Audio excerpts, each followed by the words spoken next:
Satyabhama Institute of Science and Technology, Chennai. Satyabhama Institute of Science and Technology, Chennai.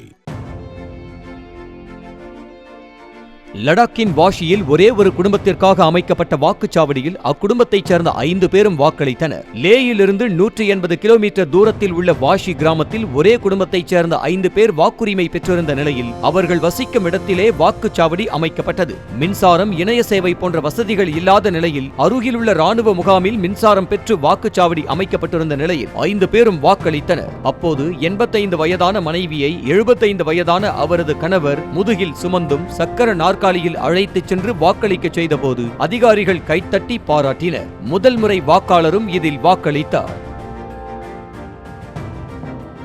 Satyabhama Institute of Science and Technology, Chennai. Satyabhama Institute of Science and Technology, Chennai. செய்திகளை உடனுக்குடனும் துல்லியமாகவும் தெரிந்து கொள்ள subscribe பண்ணுங்க.